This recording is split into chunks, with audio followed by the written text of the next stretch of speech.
Լսիր ինձ։ Թախտը հարմար է գիտեմ։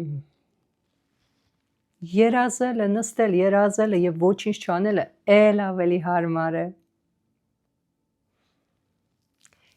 Պատկերացրու մի բան։ Եթե ես քեզ հիմա տայի թուղթ եւ գրիչ։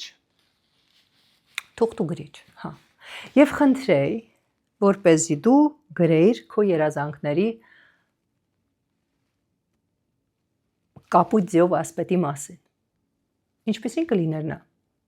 Փորձեմ գուշակել։ Նա կլիներ մոտավորապես այսպիսին։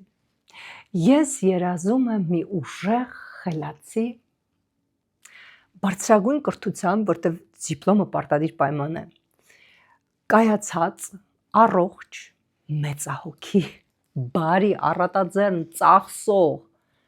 ին վրա ոչ մի բան չխնայող տղամարդ։ Ճիշտ եմ ասում։